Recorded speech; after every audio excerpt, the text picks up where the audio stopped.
My name is Rebecca Martinez, and I'm 28 years old. Tonight, I'm about to drop a bombshell that will shatter my family's perception of success forever. The crystal chandelier above our mahogany dining table reflects the shock on their faces as I announce I'm quitting law school to join a tech startup. Dad's fork clangs against his plate, his construction-calloused hands trembling with rage. Tech jobs are for lazy millennials who can't handle real work. He bellows, while Mom gasps about wasted sacrifices and my brother Jake snickers about playing video games for money. Before we dive into how I turned their mockery into the ultimate payback, let me know where you're watching from in the comments below. Hit that like button if you've ever been doubted by your own family, and don't forget to subscribe because this revenge story gets absolutely wild. Trust me, you won't want to miss what happens when family betrayal meets corporate takeover. Growing up as the Martinez family's golden child came with suffocating expectations wrapped in designer clothing and private school tuition. Dad built his construction empire from nothing, transforming a small Dallas contractor business into a multi-million-dollar operation that employed over 200 people. Mom ruled the social circles of Highland Park, where appearances mattered more than authenticity. Jake coasted through life on Dad's connections, assuming he'd inherit everything without earning it.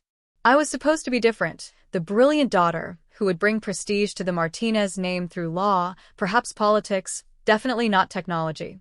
My acceptance to UT Dallas Law School was treated like a family triumph. Dad bragged to his business associates about his lawyer daughter, while Mom hosted elaborate dinner parties showcasing my academic achievements. The pressure was immense, but I excelled in contracts, constitutional law, and legal writing. However, during my second year, I took an elective computer science course that changed everything. Programming felt like solving puzzles with infinite possibilities, creating solutions that could impact millions of lives. Late nights in the computer lab became my sanctuary, where legal briefs gave way to coding projects that set my soul on fire. CyberFlow Technologies wasn't much to look at from the outside, a four-person startup operating from Marcus Thompson's converted garage in Deep Ellum. But their vision was revolutionary, developing artificial intelligence systems that could optimize construction processes, reduce waste, and predict structural problems before they became disasters. When Marcus offered me a junior developer position, I knew this was my calling, not the sterile world of corporate law that felt like wearing shoes 2 sizes too small. The family dinner where I announced my decision will forever be etched in my memory as the night everything changed. Dad's face turned crimson as he slammed his fist on the table, causing the wine glasses to rattle dangerously. I didn't work 16-hour days building this company, so you could throw away your education on some fantasy, he roared. Mom immediately sided with him, her voice dripping with disappointment as she lamented the sacrifices they'd made for my Ivy League education. Jake's laughter was the cruelest cut, dismissing my passion as childish gaming while he collected paychecks from Dad's company without contributing anything meaningful. Their reaction escalated beyond verbal disapproval into active sabotage. Dad immediately cut off my financial support, declaring that if I wanted to make foolish decisions, I could fund them myself. He removed me from the family business inheritance, telling his lawyer to revise his will that very week. Mom's retaliation was more subtle but equally devastating, spreading rumors throughout her social circles that I'd suffered a nervous breakdown and needed psychiatric intervention. She painted my career change as mental instability rather than passionate ambition, protecting the family's reputation at my expense. Jake's betrayal cut the deepest because I'd always protected him from Dad's criticism. He called my law school professors, weaving elaborate lies about my supposed mental health crisis and claiming I was becoming dangerous and unpredictable. His sabotage nearly got me suspended from school, forcing me to spend valuable time proving my psychological stability instead of focusing on my transition to technology. When I confronted him, he shrugged and said Dad promised him a promotion if he helped bring me back to reality. The worst blow came when Dad leveraged his extensive business network to blacklist me from local tech companies. He called his construction clients, many of whom had technology budgets, warning them about his unstable daughter, who was pursuing a fake career in computer games. His reputation carried weight in Dallas business circles, and doors that should have been open to a qualified law student with programming skills remained firmly closed. Within 2 months, I lost everything that defined my previous life. Law school friends distanced themselves after Jake's manipulation campaign, unsure whether to believe the family's version of events. My study group excluded me from projects, whispering about my supposed breakdown behind my back. The isolation was crushing, leading to panic attacks that made me question whether my family was right about my mental state. Some nights, I stared at my laptop screen until dawn, wondering if pursuing my passion was worth destroying every relationship I'd ever valued. But then I'd remember the thrill of solving complex programming problems, the satisfaction of creating something beautiful and functional from nothing but logic and creativity, and I knew I couldn't surrender my dreams to their narrow definitions of success. Moving into a 400-square-foot studio apartment in East Dallas felt like exile from the only world I'd ever known. The contrast between my childhood bedroom with its walk-in closet and private bathroom to this cramped space with thin walls and questionable plumbing was jarring. My budget consisted of whatever remained from my law school savings after Dad's financial cutoff, which meant surviving on ramen noodles, peanut butter sandwiches, and the occasional splurge on eggs when I felt wealthy. The isolation was even more crushing than the financial hardship, as I'd never lived completely alone or fended for myself without family support. CyberFlow's headquarters made my new living situation look luxurious by comparison. Marcus Thompson's garage had been hastily converted into office space with folding tables serving as desks, extension cords snaking across the concrete floor, and a space heater providing inadequate warmth during Dallas's surprisingly cold winter mornings. The team consisted of Marcus, Sarah Kim, a brilliant Stanford graduate who'd left Google for the startup adventure, David Rodriguez, our marketing expert with an MBA and infectious optimism, and now me, the law school dropout learning to code professionally while drawing on my legal background to navigate contracts and compliance issues. Marcus was unlike any leader I'd encountered in Dad's traditional business environment. A former Google senior engineer who'd burned out on corporate politics, he possessed the rare combination of technical brilliance and genuine empathy that made everyone around him want to succeed. When I explained my family situation during my first week, he simply nodded and said, "Talent recognizes talent, regardless of what anyone else thinks. Show me what you can build." That simple acceptance meant more than any salary could have provided. My role as junior developer was both humbling and exhilarating.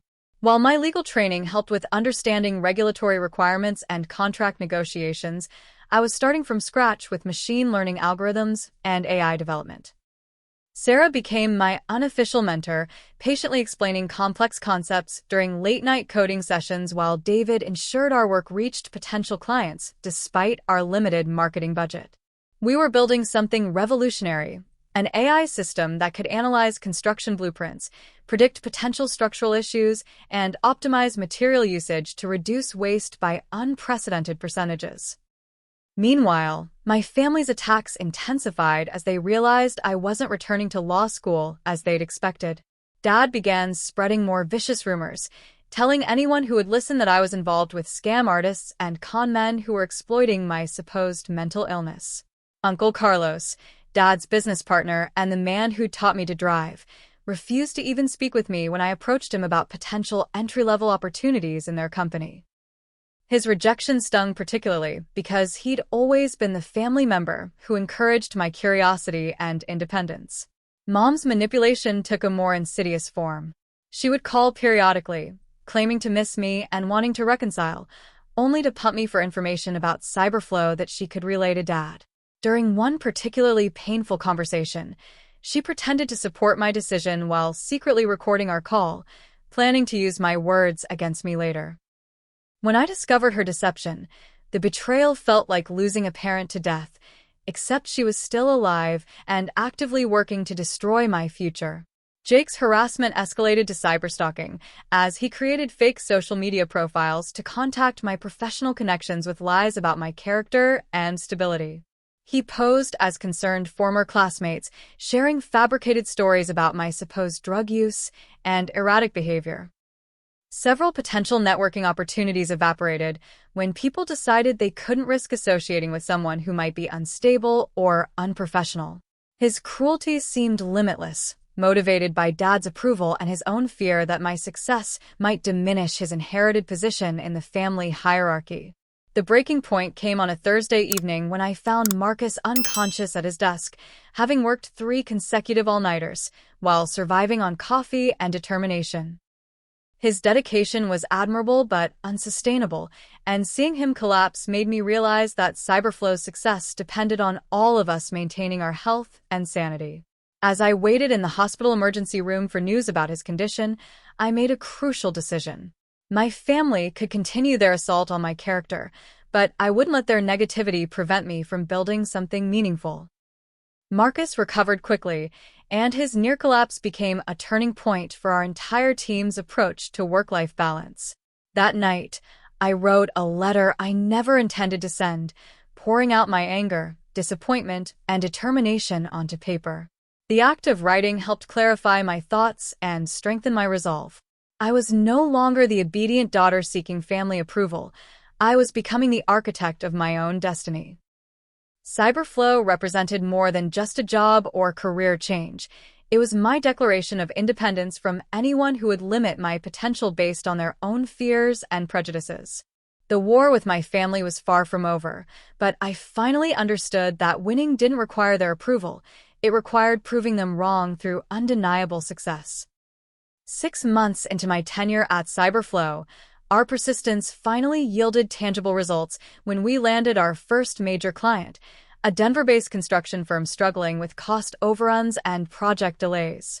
The partnership came through Sarah's former colleague at Google, who'd witnessed our demonstration at a small tech meetup and recognized the revolutionary potential of our AI-driven construction management platform.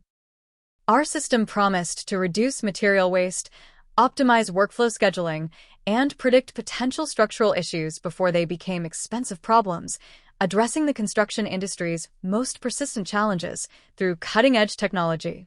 The breakthrough that established my reputation within the company came during my analysis of the Denver firm's blueprints and historical project data. Working 18-hour days for 2 weeks straight, I developed an AI algorithm that could identify inefficiencies in material ordering, labor allocation, and equipment usage with startling accuracy. My legal background proved invaluable in understanding construction contracts and regulatory requirements, allowing me to create solutions that were both technically superior and legally compliant. When the algorithm successfully predicted and prevented a potential foundation issue that could have cost the client over $200,000, Marcus promoted me to senior developer with a significant salary increase. Our team expanded rapidly as word spread about our innovative approach to construction optimization. Sarah recruited 2 additional engineers from her Stanford network, while David brought on a business development specialist who'd successfully launched 3 previous startups. My role evolved beyond pure coding to include client consultation, where my ability to translate complex technical concepts into understandable business benefits became a crucial competitive advantage. We were no longer 4 people working from a garage. We were becoming a legitimate technology company with real revenue and genuine market traction. However, my growing success only intensified my family's determination to sabotage my career. Dad enlisted his lawyer to send threatening cease and desist letters to CyberFlow, claiming that my algorithm incorporated trade secrets stolen from Martinez Construction. The accusations were completely fabricated, as my work involved artificial intelligence and machine learning concepts that Dad barely understood, but the legal harassment forced us to spend valuable time and money defending against frivolous claims. Marcus stood firmly behind me, hiring our own attorney to document the family's harassment campaign and explore potential defamation counterclaims. The most devastating betrayal came when Mom convinced my ex-boyfriend from law school, Daniel, to infiltrate CyberFlow under the pretense of romantic reconciliation. Daniel had always been ambitious and materialistic, making him susceptible to Mom's manipulation and Dad's financial incentives. He contacted me claiming to regret our breakup and expressing interest in my new career, requesting tours of our facility and detailed explanations of our technology under the guise of supportive curiosity. I was lonely and vulnerable, desperate for connection with someone from my previous life, making me an easy target for his emotional manipulation. For 3 weeks, I believed Daniel's renewed interest was genuine, sharing confidential information about our algorithms, client relationships, and expansion plans during intimate dinners and late-night conversations. His questions seemed natural given his legal background and expressed interest in technology law. Only when Sarah noticed him photographing our server setup during a supposed bathroom break did we realize the extent of his deception. A private investigator quickly traced his activities back to Jake, who'd been paying him to gather intelligence that could be used to discredit our company or steal our intellectual property. Jake's sabotage attempts escalated to criminal behavior when he attempted to hack our computer systems using information provided by Daniel. Our cybersecurity consultant traced multiple intrusion attempts back to Jake's IP address, documenting his efforts to access our source code, client databases, and financial records. The evidence was overwhelming, and only Marcus's intervention prevented me from pursuing criminal charges that could have resulted in Jake's imprisonment. Instead, we used the documentation as leverage, warning my family that any future harassment would result in immediate legal action and public exposure of their criminal behavior. The personal cost of these battles was enormous, as constant stress and betrayal made it difficult to trust anyone or maintain healthy relationships. I threw myself into work as an escape from family drama, often staying at the office until midnight and returning before dawn to continue coding. Sleep became elusive, appetite disappeared, and my social life consisted entirely of interactions with colleagues who gradually became my chosen family. The irony wasn't lost on me that the people I'd known for months showed more loyalty and support than the family who'd raised me for 28 years. Despite the emotional turmoil, our professional achievements continued mounting. CyberFlow won the Best Innovation Award at the prestigious Dallas Technology Conference, beating out companies with 10 times our resources and years more experience. My algorithm was specifically cited as a breakthrough that could revolutionize construction efficiency across the entire industry. The award came with significant media attention, including interviews with local business journals and technology publications that positioned us as rising stars in the Dallas startup ecosystem. Dad's reaction to our public recognition was predictably vicious. He contacted the Dallas Business Journal, dismissing our award as a participation trophy for failures and questioning whether our technology was anything more than computer games dressed up as business solutions. His quotes were inflammatory enough that the publication chose not to print them, but his attempted sabotage of our media coverage demonstrated the lengths he'd go to undermine my success. Mom's response was more subtle, spreading rumors through her social network that my involvement in the company was token, suggesting that I was merely a figurehead while men did the real work. The contradiction between my family's perception and external recognition became increasingly stark. Industry experts were calling our technology revolutionary, clients were achieving unprecedented cost savings, and respected publications were featuring our story as an example of innovative disruption. Yet the people who should have been proudest of my achievements continued treating me like a delusional child pursuing fantasies. Their inability to acknowledge objective success revealed the depth of their investment in keeping me small and dependent, rather than celebrating my growth and independence. This realization marked the beginning of my emotional detachment from their approval, though the pain of their rejection remained sharp and constant. 2 years after leaving law school, CyberFlow had transformed from a garage startup into a legitimate technology company occupying 3 floors of a modern office building in downtown Dallas. Our team had grown to 15 employees, including some of the brightest minds I'd ever encountered, each bringing unique skills that strengthened our collective capabilities. My promotion to Chief Technology Officer came with both tremendous responsibility and a salary that exceeded what I would have earned as a junior associate at any law firm, validating my decision to pursue passion over prestige in the most concrete way possible. Our client roster read like a who's who of major construction companies, including 3 Fortune 500 corporations that had implemented our AI systems across multiple project sites. The results were consistently remarkable, with clients reporting average cost reductions of 22% and project completion time shortened by an average of 15%. My algorithms had been refined through countless real-world applications, incorporating machine learning capabilities that allowed the system to become more accurate and efficient with each new dataset. The technology we'd created was genuinely revolutionary, transforming an industry that had operated essentially unchanged for decades. However, my family's financial situation was beginning to deteriorate precisely as my career flourished, creating an ironic reversal of our respective fortunes. Martinez Construction faced increasing pressure from new environmental regulations that required expensive equipment upgrades and compliance measures Dad had been avoiding for years. Profit margins were shrinking as competitors adopted more efficient technologies, while Dad stubbornly refused to modernize his operations. The construction industry was evolving rapidly, and companies that failed to embrace innovation were being left behind. Helen's latest manipulation attempt involved approaching several of my investors at a charity gala, introducing herself as my concerned mother and expressing doubts about my mental stability and decision-making capabilities.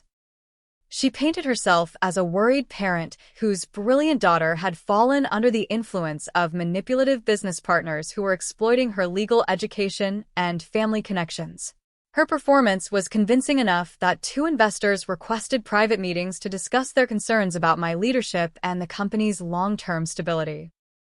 Fortunately, Marcus and I had anticipated such tactics and prepared comprehensive documentation of my contributions to the company, including technical patents filed in my name and client testimonials specifically praising my innovations.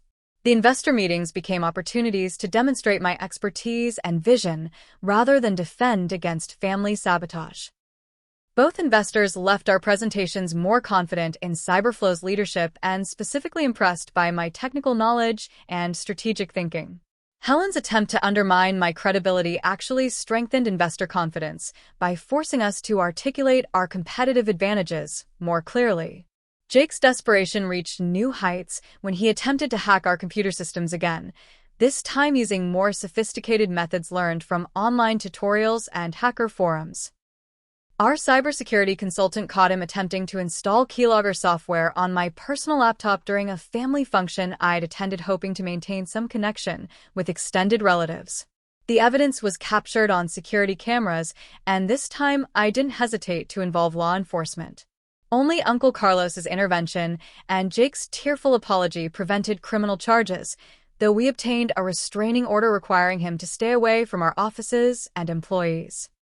During this period, my relationship with David Rodriguez evolved from professional collaboration to romantic partnership, providing emotional stability I desperately needed while navigating family warfare.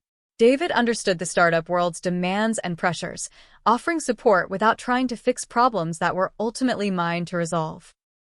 Our relationship developed slowly and naturally, built on shared experiences, mutual respect, and genuine affection rather than the drama and manipulation that had characterized my previous romantic relationships.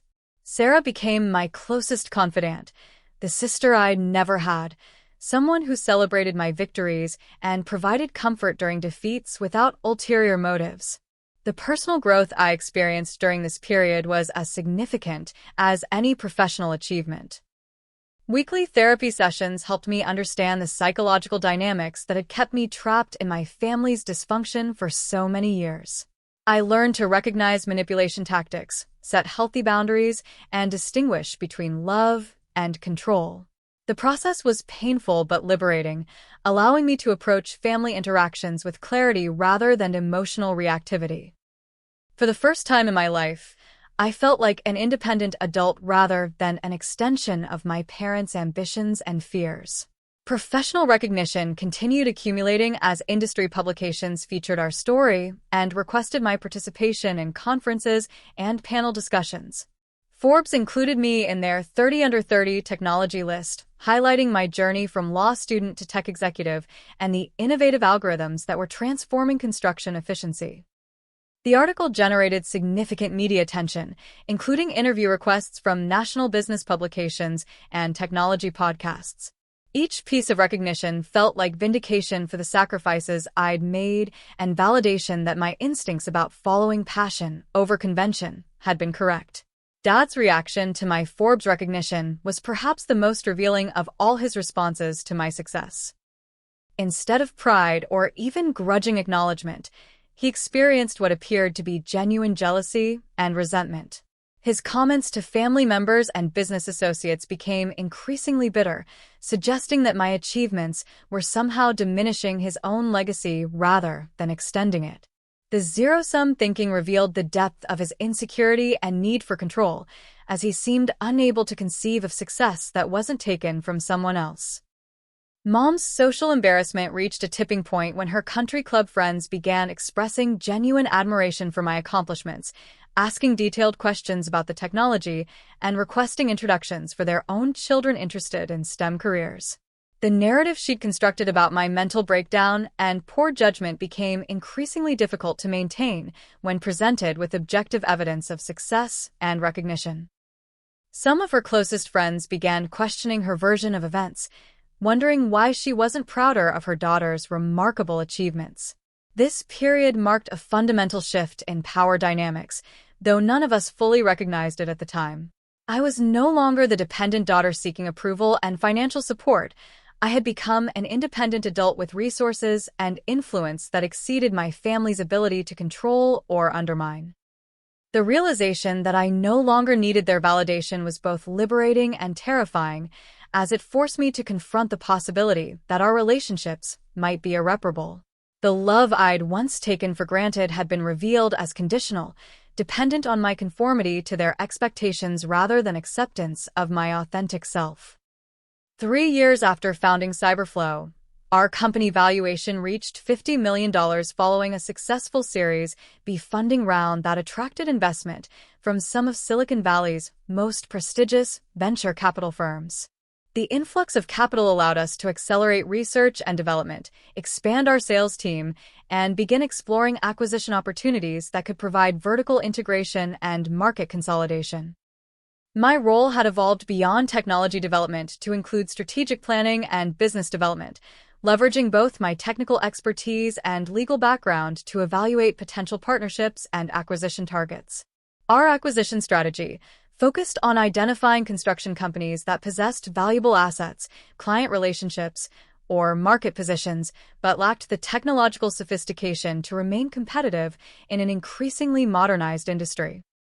These companies represented opportunities to demonstrate our technology's transformative power while acquiring established operational infrastructure and experienced personnel who understood local markets and regulatory environments. The approach was both financially sound and philosophically aligned with our mission to revolutionize construction through intelligent technology implementation. During our market research phase, Martinez Construction emerged as an intriguing potential target, though I initially recused myself from the evaluation process due to obvious conflict of interest. However, when our business development team presented their analysis of Dad's company, the picture they painted was one of a business in serious decline.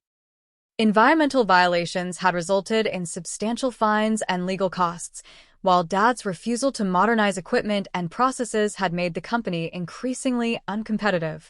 Several major clients had terminated contracts in favor of more technologically advanced competitors, and the company's cash flow situation appeared increasingly precarious. The irony of the situation wasn't lost on me, as the same industry innovations Dad had dismissed as fake technology were now threatening the survival of his traditional construction approach. Companies that embraced AI-driven project management, predictive maintenance, and optimized resource allocation were consistently outbidding and outperforming competitors who relied on outdated methods and experience-based decision-making. The construction industry's digital transformation was accelerating, and businesses that failed to adapt were facing extinction rather than merely reduced profitability. Dad's attempts at reconciliation during this period were transparently motivated by his deteriorating financial position rather than genuine remorse for his previous behavior. He began reaching out periodically, claiming he'd been trying to protect me from the risks of entrepreneurship and expressing pride in my achievements while carefully avoiding acknowledgement of his active sabotage efforts. These conversations felt like emotional manipulation designed to restore access to family resources he suddenly needed, rather than authentic attempts to repair our damaged relationship.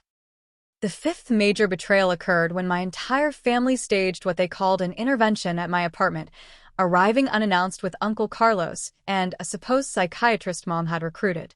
Their plan was to convince me that my success was actually a symptom of mental illness, specifically manic episodes that were causing grandiose delusions about my abilities and achievements. The psychiatrist turned out to be a family friend with questionable credentials who'd agreed to support their narrative in exchange for Dad's construction services on his home renovation. The intervention was both hilarious and heartbreaking, as they presented Forbes articles and industry recognition as evidence of my detachment from reality, while arguing that normal people don't achieve such rapid success in competitive fields. Their logic suggested that my accomplishments were so extraordinary that they must indicate psychological problems rather than talent and hard work.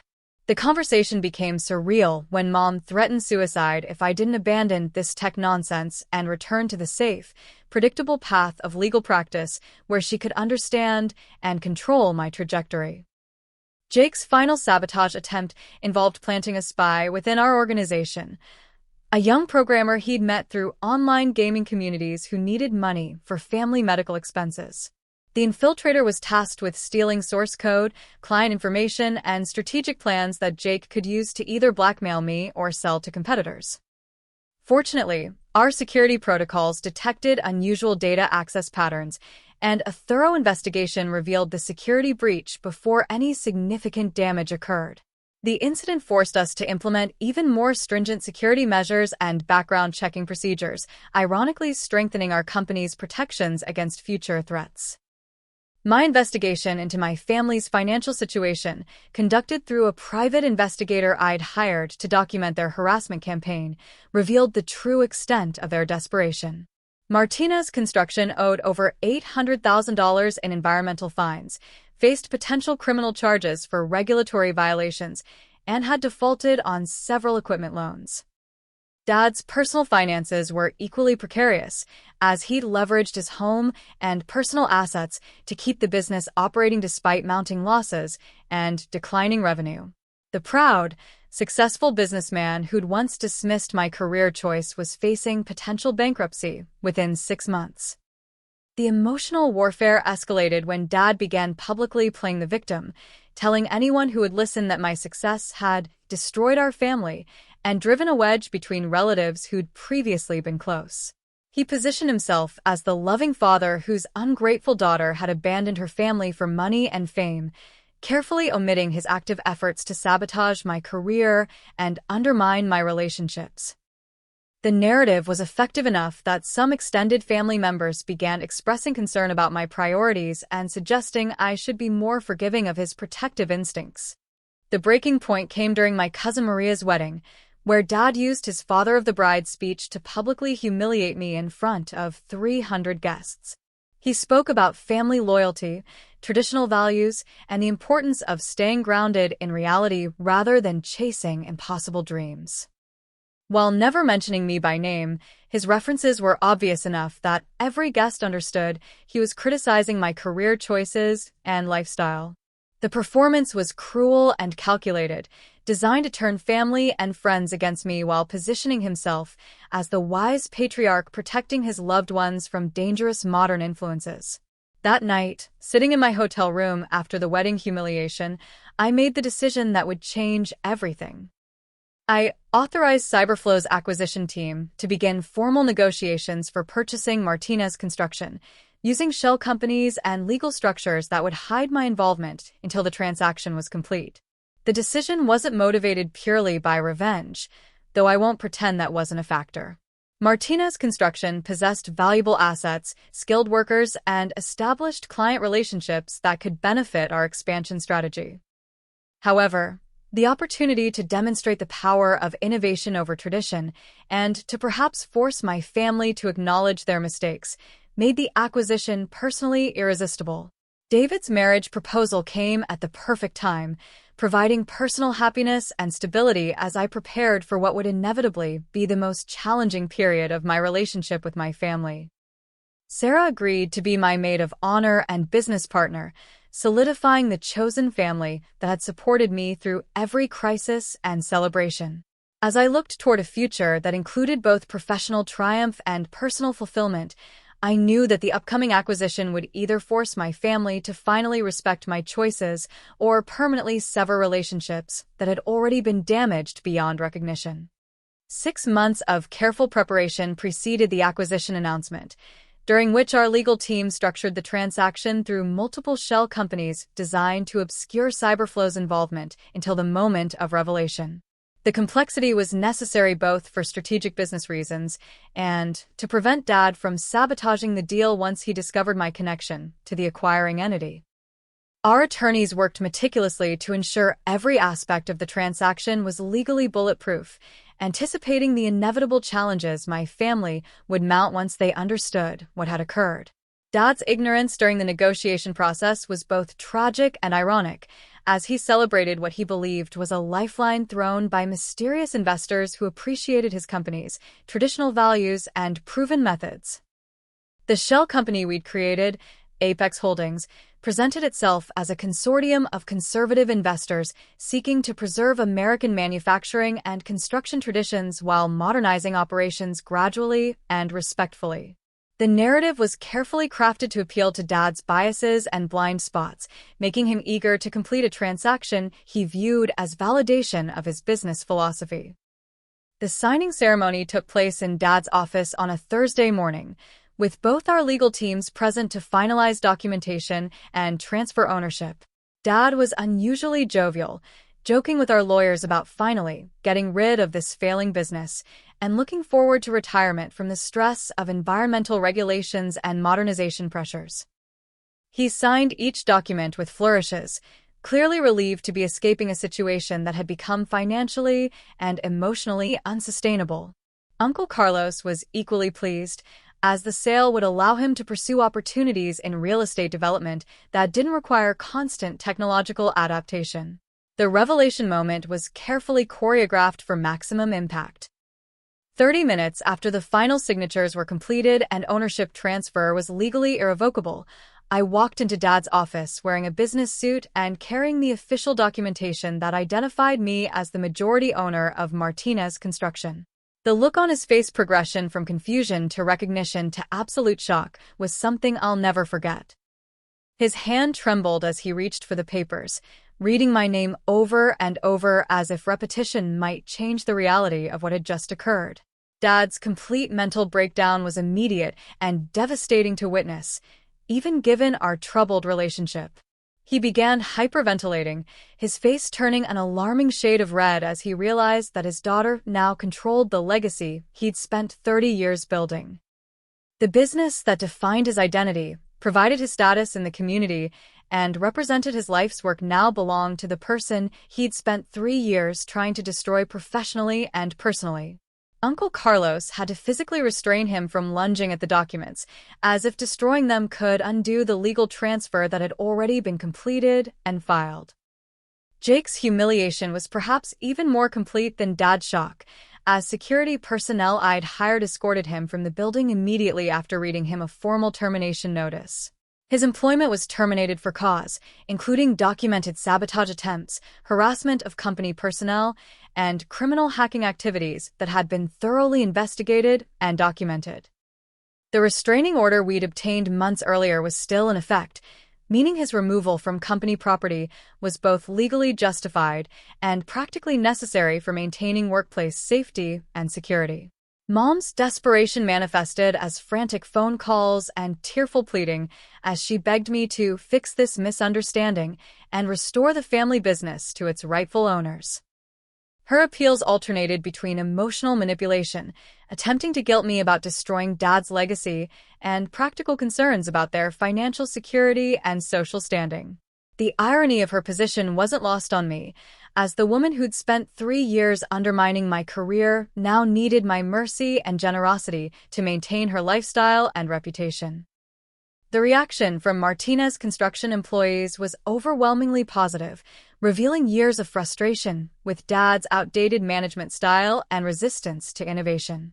Workers who'd endured dangerous conditions, equipment failures, and regulatory violations were genuinely excited about the prospect of modernization and improved safety protocols.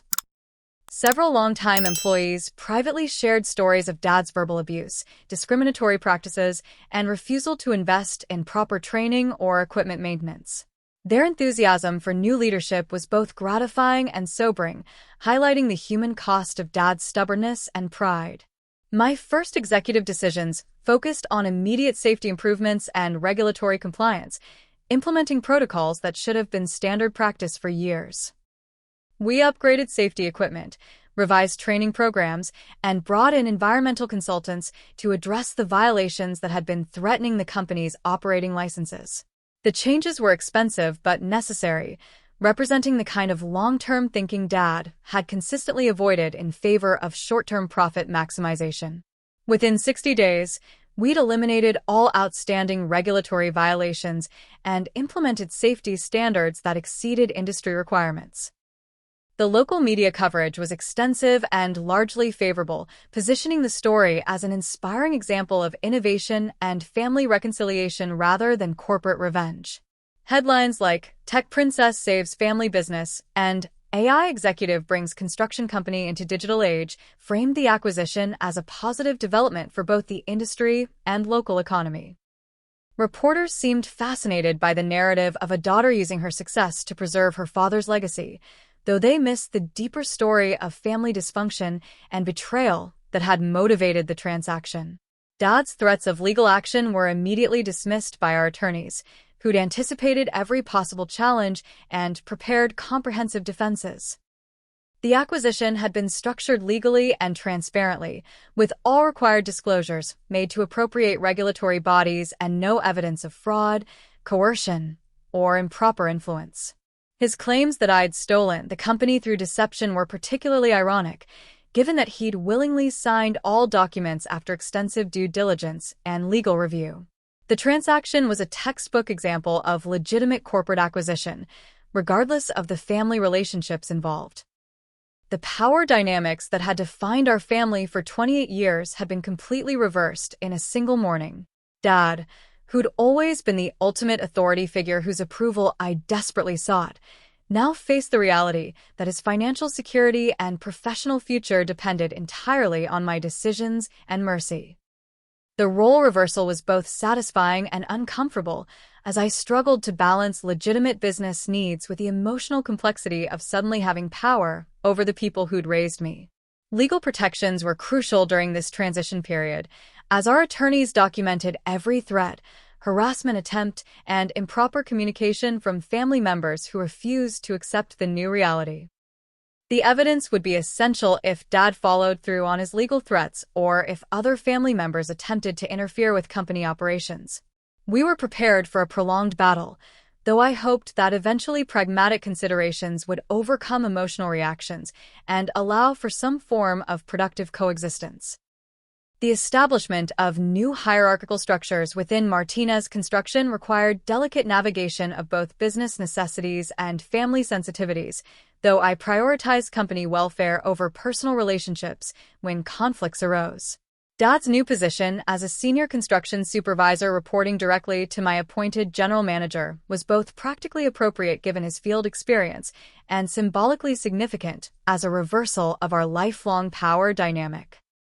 His choice was simple: accept the new structure and retain his pension benefits and severance package, or resign immediately and forfeit all financial protections that came with continued employment. Systematic changes throughout the organization reflected modern business practices that Dad had resisted for decades, often citing tradition and experience over documented best practices and regulatory requirements. We implemented comprehensive safety protocols, digital project management systems, and environmental compliance measures that were expensive initially but would save money long-term while protecting both workers and the company from liability. The resistance from old guard employees was minimal compared to Dad's vocal objections, as most workers appreciated improvements in workplace conditions and professional development opportunities. Jake's revenge attempts escalated beyond harassment into criminal behavior when he attempted to sabotage construction equipment at multiple job sites, apparently believing that operational failures would reflect poorly on my leadership and justify reversing the acquisition. Security cameras captured him attempting to disable hydraulic systems and damage electrical components on expensive machinery, actions that could have resulted in serious injuries or deaths if workers had operated compromised equipment. This time, I didn't hesitate to pursue criminal charges, resulting in his arrest for vandalism, trespassing, and reckless endangerment. Mom's social manipulation tactics backfired spectacularly when her country club friends began expressing genuine admiration for the business transformation and my leadership abilities rather than the sympathy she'd expected for her destroyed family. The modernization of Martinez Construction had become a local business success story, with improved worker safety, environmental compliance, and operational efficiency generating positive community attention. Her attempts to portray me as ungrateful and destructive were increasingly contradicted by objective evidence of company improvement and employee satisfaction. The humiliation Dad experienced when required to attend technology conferences as a company representative was perhaps the most poetic justice of the entire situation. The man who dismissed tech workers as lazy millennials playing video games now had to sit through presentations about AI algorithms, machine learning applications, and digital transformation strategies that directly applied to his industry. His visible discomfort during these events was evident to other attendees, many of whom were impressed by CyberFlow's innovative approaches and interested in learning more about our construction optimization technologies. The financial reality of our family's situation became starkly apparent when Dad's health insurance, car payments, and mortgage all depended on his continued employment with the company I now controlled. The house he'd bought to impress Mom's social circle, the luxury vehicles that projected success, and the country club memberships that maintained their social status were all sustained by income from a business that now belonged to his daughter. The irony wasn't lost on any of us, though Dad's pride prevented him from acknowledging the situation explicitly. Employee loyalty shifted dramatically as workers experienced the benefits of proper management, adequate resources, and genuine concern for their welfare rather than Dad's previous approach of demanding maximum productivity while minimizing investment in people or equipment. Productivity actually increased despite improved working conditions, as employees felt more motivated and secure when treated with respect and provided with proper tools. Several longtime workers privately thanked me for changes they'd hoped for but never expected to see, sharing stories of Dad's previous management style that ranged from merely difficult to genuinely abusive. Industry recognition continued accumulating as business publications featured our corporate transformation as a case study in successful acquisition integration and family business modernization. CNN interviewed me for a segment about young executives revolutionizing traditional industries, positioning me as an example of how technology leaders could bridge generational gaps and preserve valuable businesses through innovative management. The coverage was professionally gratifying but personally complicated, as it forced me to discuss family relationships in public forums while maintaining diplomatic language about Dad's previous leadership style. My marriage to David provided emotional stability and practical partnership during this challenging transition period, as he understood both the business pressures and family dynamics that made every decision emotionally complex. Our relationship had developed through shared challenges and mutual support, creating a foundation strong enough to withstand the additional stress of family warfare and corporate responsibility. Sarah's role as my business partner and closest confidant became even more valuable, as she provided objective perspective when family emotions threatened to cloud my judgment about company decisions. Dad's health declined noticeably under the stress of his changed circumstances, with his physician documenting elevated blood pressure, heart palpitations, and anxiety symptoms that required medication management. The irony that he now depended on company health insurance I controlled for his medical treatment wasn't lost on either of us, though I ensured he received excellent coverage regardless of our personal relationship. His vulnerability forced him to confront the reality that burning bridges with family members who achieve independent success can have serious long-term consequences. Blackmail attempts from Uncle Carlos represented a desperate effort to regain some leverage in a situation where traditional family hierarchies had been completely overturned.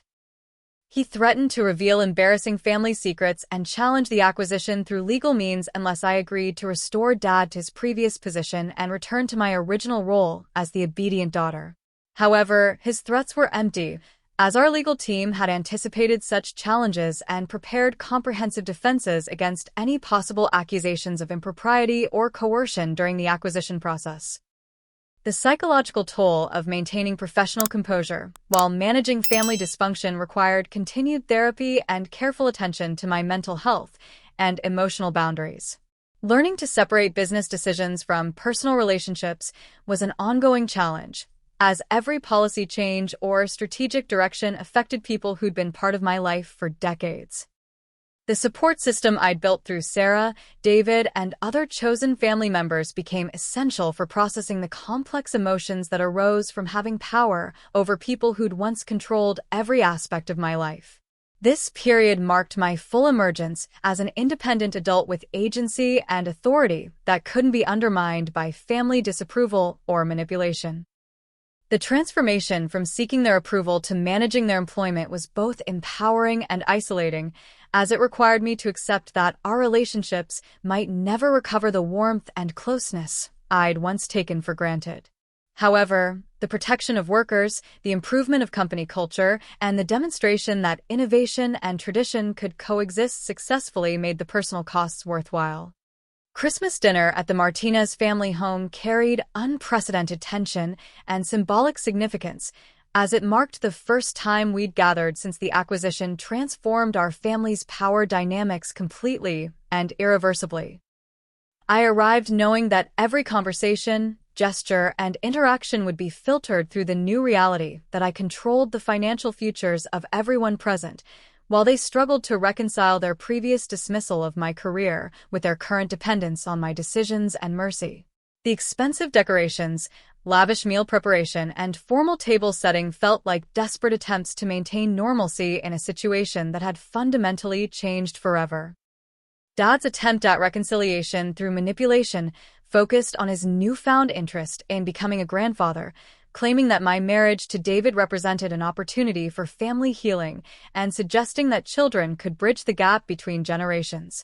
His sudden enthusiasm for my personal happiness felt calculated rather than genuine, particularly given his complete absence of support during my engagement and wedding planning. The grandparent angle was transparent emotional manipulation, designed to create obligation and guilt rather than expressing authentic desire for relationship repair.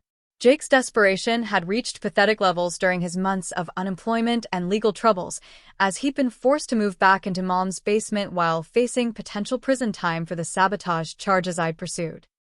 His plea for employment at Martinez Construction was particularly galling, given his previous dismissal of my career and active efforts to destroy my professional relationships.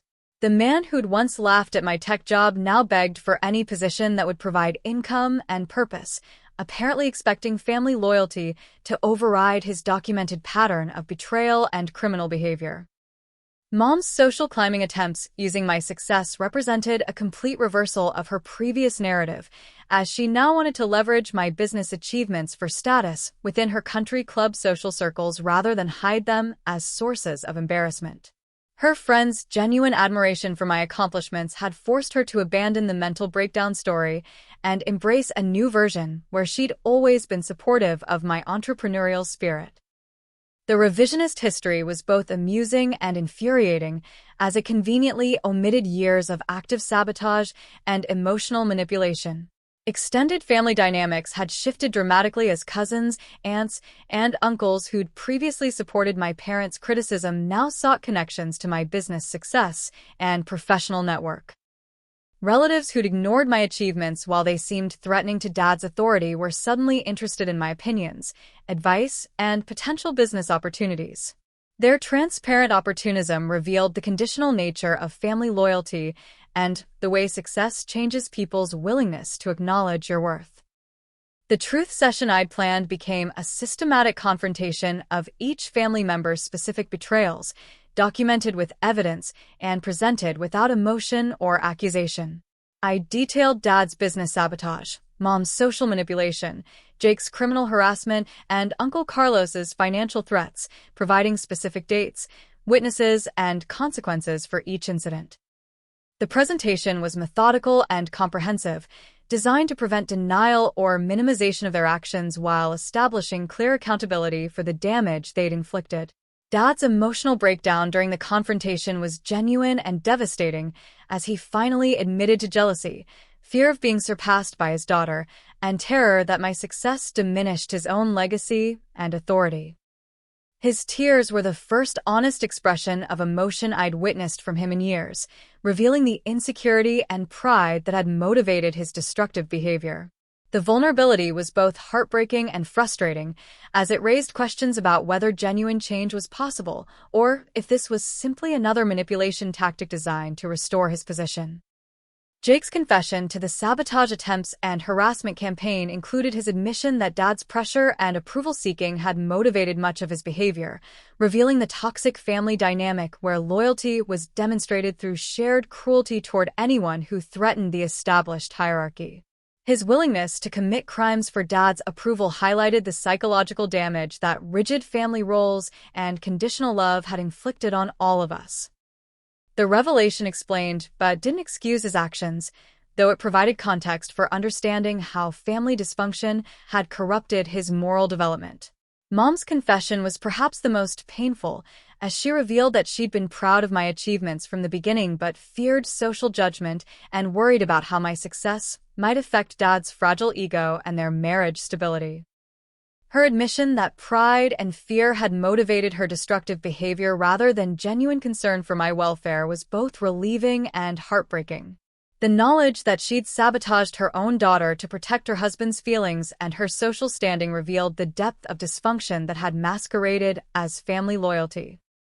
Uncle Carlos's exposure as the person who'd encouraged Dad's harsh treatment and suggested many of the sabotage tactics provided crucial context for understanding how family toxicity had been amplified and directed. His fear that my success would inspire other family members to question traditional hierarchies and gender roles had motivated his advice that Dad needed to put me in my place before I became completely uncontrollable. The revelation that much of Dad's behavior had been influenced by outside manipulation didn't excuse his choices, but explained the escalation of hostility. The moment of potential reconciliation came when Dad genuinely apologized for his behavior, acknowledging the damage he'd caused and expressing authentic remorse for the pain he'd inflicted through his pride and fear. His admission that watching me succeed had forced him to confront his own limitations and mortality was emotionally devastating but felt honest in a way his previous communications had not. For the first time in years, I glimpsed the father I'd loved before success, and independence had transformed me into a threat to his authority. My decision about forgiveness became the crucial moment that would define our family's future, as I weighed genuine remorse against years of documented betrayal and the likelihood of lasting change versus temporary manipulation.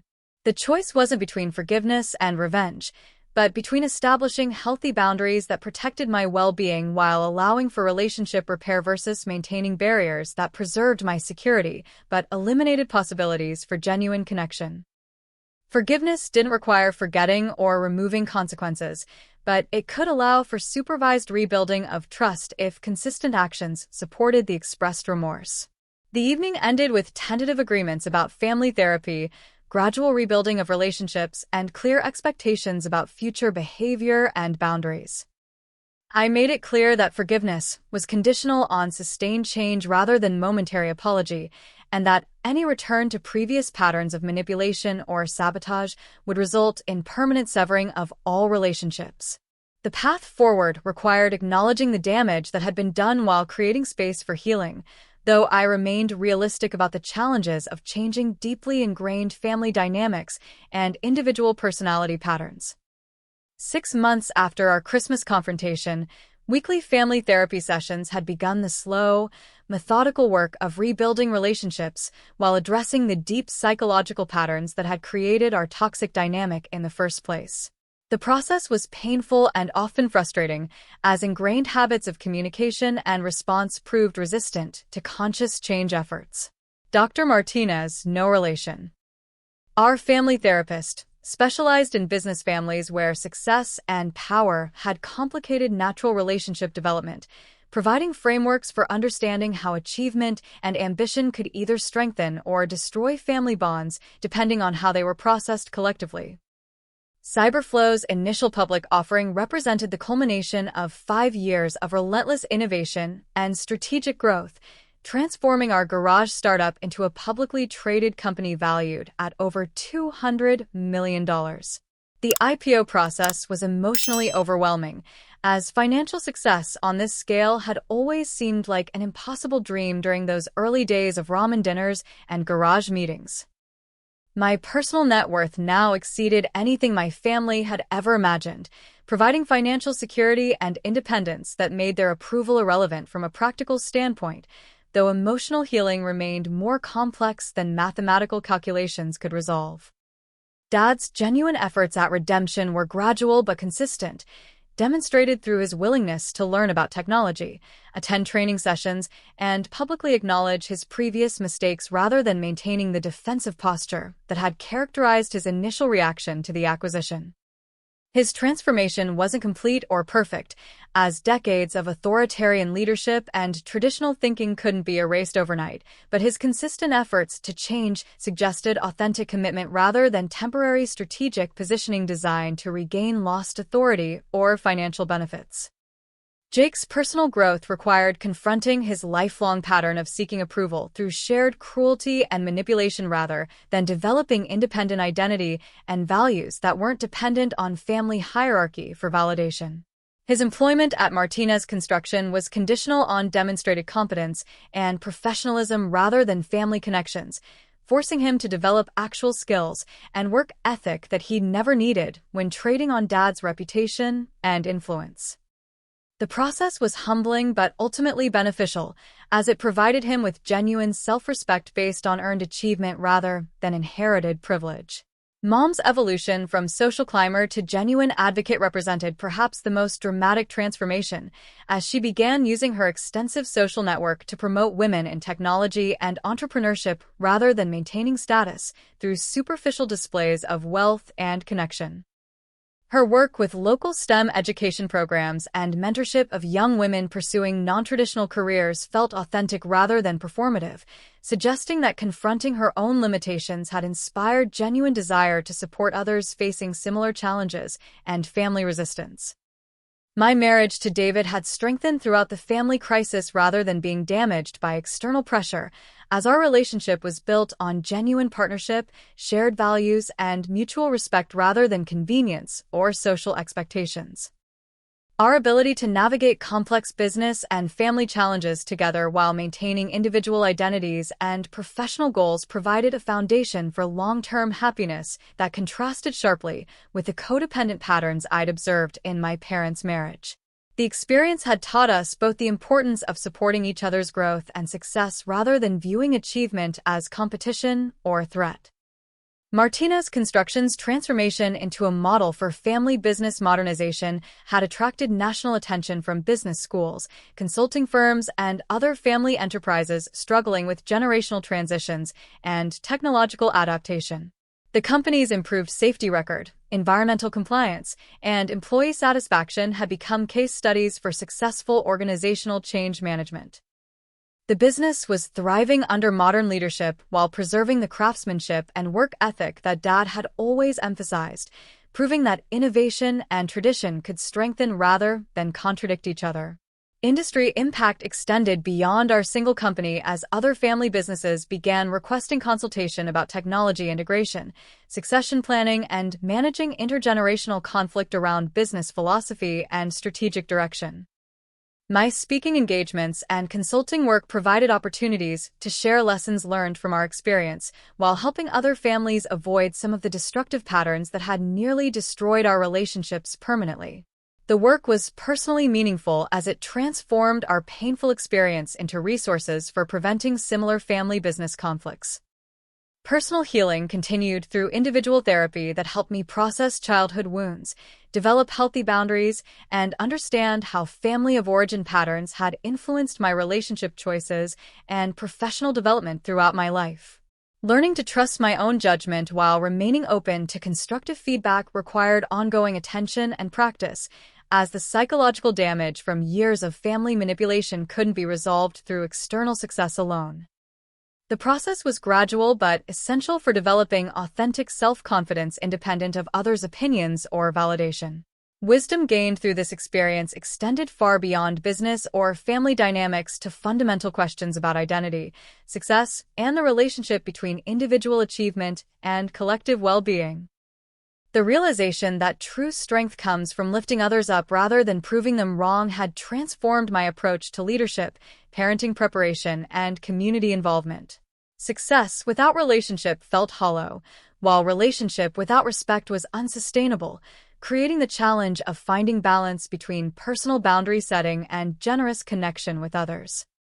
Generational change became my passionate commitment as David and I prepared for parenthood, determined to create family patterns that would support our children's authentic development rather than forcing them into predetermined molds designed to serve our own ego needs or social expectations. The cycle of demanding conformity, punishing independence, and then requiring caretaking from successful children would end with our generation, replaced by unconditional love that celebrated individual growth and achievement regardless of whether it matched our own preferences or understanding.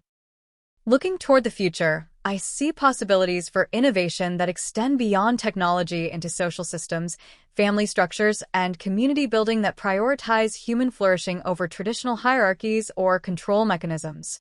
The construction industry's transformation through AI and digital optimization serves as a metaphor for the broader changes needed in how we approach relationships, power, and success across all areas of human experience. My story is ultimately about breaking free from limitation to create possibility, not just for myself, but for everyone whose potential has been constrained by others' fear, prejudice, or need for control. The open ending of our family story reflects the ongoing nature of healing and growth, as relationships require continuous attention and care rather than single moments of resolution or forgiveness. We are still learning to communicate honestly, support each other's success, and maintain individual identities while honoring family connections that have been tested, but not destroyed by conflict and change. The future remains unwritten, full of potential for deeper connection and mutual flourishing if we continue choosing growth over comfort, truth over convenience, and love over control. Life lessons learned through this experience center on the understanding that success and love are not scarce resources requiring competition or protection, but abundant possibilities that expand when shared generously rather than hoarded defensively. The greatest victory isn't proving others wrong about our potential, but helping them discover their own capacity for growth, change, and contribution to something larger than individual achievement. True leadership creates more leaders rather than more followers, more success rather than more scarcity, and more love rather than more fear. The philosophical conclusion that emerges from our family's transformation is that courage to pursue authentic dreams, even when they disappoint or threaten others, ultimately serves everyone by modeling possibility and challenging limiting beliefs that constrain human potential. My refusal to abandon technology for law wasn't just about my career preference. It was about the right of every person to discover and develop their unique gifts regardless of others' expectations or comfort levels. The ripple effects of that choice continue expanding, touching employees, family members, industry colleagues, and future generations who will inherit a world where innovation and tradition can coexist, where families can grow stronger through individual success, and where love means supporting each other's highest potential rather than enforcing conformity to fearful limitations. What would you do if your family completely turned against your dreams? Have you ever had to choose between family approval and personal fulfillment? I'd love to hear your thoughts in the comments below, and if this story resonated with you, please give it a like and share it with someone who might need to hear that their dreams are valid, no matter what anyone else thinks. Don't forget to subscribe for more stories about overcoming obstacles and achieving success against all odds, because we all need reminders that our potential isn't limited by other people's fears or expectations. Thank you for taking this journey with me, and remember that sometimes the greatest gift you can give your family is showing them what's possible when you refuse to play small. Here's to building bridges instead of walls, creating success that lifts everyone up, and having the courage to love people enough to let them grow beyond your understanding.